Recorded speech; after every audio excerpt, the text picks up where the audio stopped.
नमस्कार दोस्तों, मैं आदर्श सिंह पढ़ो सिंपल एग्जाम के इस चैनल पर आप सभी का स्वागत करता हूं। तो जैसा कि आप लोग जान रहे हैं कि ये हम लोग का लेक्चर 6 है अल्फ़ाबेटिकल सेक्शन का, और हम इसमें देखेंगे मिक्स्ड सीरीज को कैसे सॉल्व किया जाता है। ये देखिए मिक्स्ड सीरीज नाम से ही इसमें कंफर्म है कि ये मिक्स्ड रहेगा। मिक्स्ड में जैसे देखिए 6 भी है, प्लस भी है, नॉट इक्वल टू है, जेड है, क्यू है, परसेंटेज है, एट द रेट है, सब कुछ मिक्स रहेगा। आप ऐसे समझ लीजिए मिक्स्ड सीरीज का मतलब जैसे मिक्स वेज होता है, सब कुछ उसमें रहता है, सब सब्जियां रहती हैं, वैसे इसमें भी सब कुछ रहेगा, सब संकेत रहेंगे। तो आइए देखते हैं। जैसे ऐसे मान लीजिए आपको सीरीज दे देगा पेपर में और आपसे क्वेश्चन पूछा जाएगा कि दी गई सीरीज में बाएं से 12वें के दाहिने 8वें के बाएं 5वां कौन सा सदस्य होगा। तो पहले हम लोग ये सॉल्व करेंगे। कैसे सॉल्व करेंगे मैंने आप लोग को बताया था। ये देखिए ये अपोजिट है, पहला स्थिति लेंगे लेफ्ट, तो 12 8 20, इसे उतार लेंगे। ये देखिए सेम सेम है, घटेगा, क्या आएगा, लेफ्ट से 15। आप जान रहे हैं कि ये जो है लेफ्ट एंड है और ये जो है राइट एंड है। ठीक है, ये लेफ्ट एंड है और ये राइट एंड है। तो आइए आपको बताते हैं क्या होता है। जैसे देखिए 15वां सदस्य 1 2 3 4 5 6 7 8 9 10 11 12 13 14 15, तो क्या हो जाएगा कि ठीक है, क्लियर हो गया। दूसरा क्वेश्चन इसमें कैसे पूछता है बताते हैं आपको। दूसरा जैसे पूछ देगा जेड और परसेंटेज, जेड और परसेंटेज के बीच में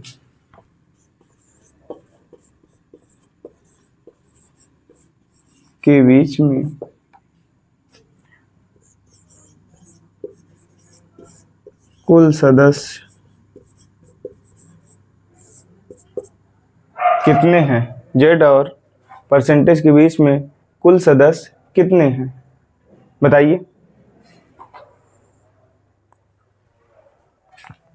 देखिए सीधा गिन लेंगे 1 2 3 4 5 6 7 8 9 10, कुल सदस्य कितने हैं 10। दूसरा अगर ये पूछ लिया कि जेड और परसेंटेज के बीच में कुल अंक कितने हैं, देख लीजिए अंक, ये तो नहीं, 1 ये 2 ये 3 ये 4, कुल अंक कितने हैं 4। ये पूछ लिया कुल लेटर कितने हैं, ये देखिए लेटर ये है, ये हो गया 1 2 3 4 और ये 5।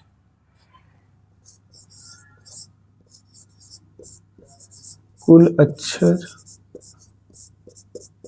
बराबर 5।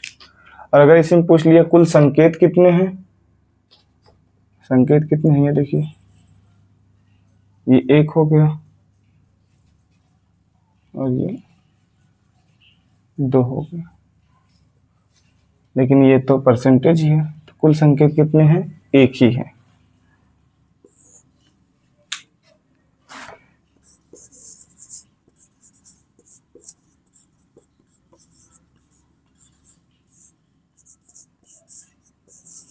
कुल संकेत कितने हैं 1 है।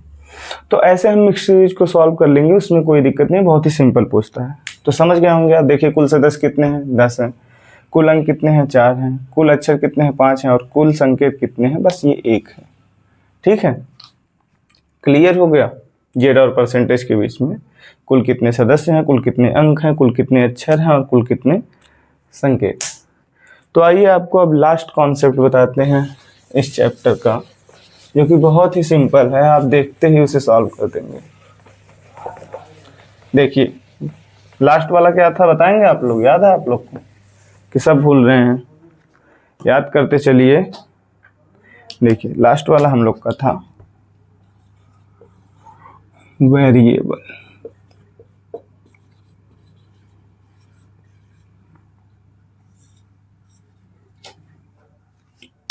लास्ट वाला क्या है हम लोग का? वेरिएबल। वेरिएबल में हम करते क्या हैं? वेरिएबल में बेसिकली होता है कि हम लोग लेटर के जगह डिजिट रख देते हैं। जैसे मान लीजिए उसमें क्वेश्चन ऐसे पूछता है, क्वेश्चन जैसे पूछ लिया, अंग्रेजी वर्णमाला में यदि अंग्रेजी वर्णमाला में प्रथम 7 अक्षरों को उल्टे क्रम में लिखा जाए, तो प्रथम 7 अक्षरों को नहीं गिनती, उसे डिजिट का प्रयोग करें। 7 अक्षरों को उल्टे क्रम में लिखना, ये देखिए,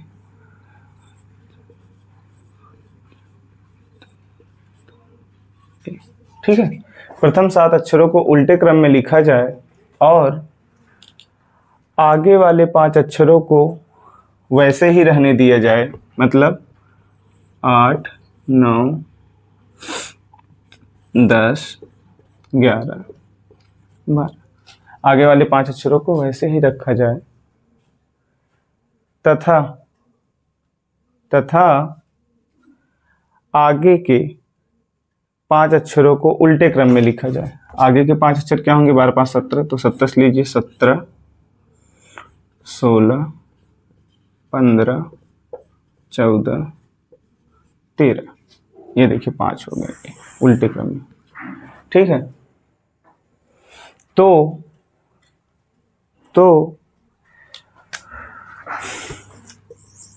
बाएं से पांचवें के दाहिने 8वां, बाएं से 5वें के दाहिने 8वां के बाएं 7वां अक्षर कौन सा होगा? 7वां अक्षर कौन सा होगा? तो आइए देखते हैं। ये देखिए, ये अपोजिट है, इसे ऐड कर देंगे, ये हो जाएगा 8, 5, 13, ये L7 ऐसे उतार लेंगे, ये सेम है, घट जाएगा 7 में से, 13 में से 7 गया 6, L6 की वैल्यू यहाँ से गिन लेंगे, 1, 2, 3, 4, 5, 6, 2 किसका मान होता है? 2 आया है, 2 होता है B का मान, ये हो गया B, ये हो गया B। बस सिंपल ऐसे ही आपको पूछेगा, बाकी आपको कोई उसमें दिक्कत नहीं है, आप लोग उतार लीजिए इसे।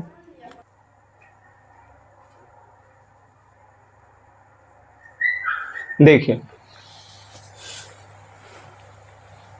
दूसरा क्वेश्चन आपको बताते हैं हम, इसमें ये भी सिंपल ही, करते ही आपको समझ में आ जाएगा। अंग्रेजी वर्णमाला में यदि प्रथम 5 अक्षरों को उल्टे क्रम में लिख दिया जाए तो ओ के पड़ोसी अक्षर कौन से होंगे? तो चलिए लिखते हैं प्रथम 5 अक्षरों को उल्टे क्रम में, जैसे 5, 4, 3, 2, 1। अब फिर 5 अक्षरों को उल्टे क्रम में लिखना है, 10, 9, 8, 7, 6। फिर 5 अक्षरों को उल्टे क्रम में लिखना है, 15, 14, 13। तो रुक जाइए थोड़ा, क्या पूछा है? ओ के पड़ोसी, ओ किस नंबर पे आता है? 15, याद ही होगा। ओ के पड़ोसी अक्षर कौन से हैं? ये 6 है, ये 14 है। 6 क्या है? F है। 14 क्या है? N है। तो ओ के पड़ोसी अक्षर क्या होंगे? F और N। ओ के पड़ोसी अक्षर होंगे F और N। तो आप लोग को समझ में आ गया होगा। तो आप लोग को एक क्वेश्चन भी दे देते हैं कि जैसे लिखिए, आप उसे लगा के आइएगा। क्वेश्चन ये है कि यदि, देखिए, यदि अंग्रेजी वर्णमाला के प्रथम 7 अक्षरों को, आप लोग लिख लीजिए इसे, यदि अंग्रेजी वर्णमाला के प्रथम 7 अक्षरों को उल्टे क्रम में लिखा जाए, प्रथम 7 अक्षरों को उल्टे क्रम में लिखा जाए और आने वाले 14 अक्षरों को उल्टे क्रम में लिखा जाए, आने वाले 14 अक्षरों को उल्टे क्रम में लिखा जाए, तो P का पड़ोसी अक्षर कौन सा होगा? तो P का, देख लीजिए, यदि 7 अक्षरों को उल्टे क्रम में लिखा जाए, फिर आगे के, यदि 7 अक्षरों को उल्टे क्रम में लिखा जाए, फिर आगे के 14 अक्षरों को उल्टे क्रम में लिखा जाए, तो पी का पड़ोसी, पी का पड़ोसी अक्षर कौन सा होगा? आप ये क्वेश्चन लगाइएगा, इसका आंसर कमेंट बॉक्स में दीजिएगा और कल हम आपके लिए स्टार्ट करेंगे कोडिंग डिकोडिंग। तो ये आपका पूरा चैप्टर समाप्त हो गया है अल्फ़ाबेट का जो पार्ट 1 है। अब पार्ट 2 में चलेंगे कोडिंग डिकोडिंग जिसमें आता है और उससे बहुत ही क्वेश्चन पूछे जाते हैं। तो आप लोग को इतना ध्यान देना है कि जितना आप लोग ने पढ़ा है अभी तक सब रिवीजन कर लीजिएगा, कॉन्सेप्ट याद कर लीजिएगा और जो क्वेश्चन मैंने कराया है वो प्रैक्टिस करिए और जो होमवर्क दिया है उसे भी प्रैक्टिस करिए। बाकी आगे के लिए हम लोग कोडिंग डिकोडिंग चालू करेंगे। तो आज के लिए इतना ही रखते हैं। Thank you.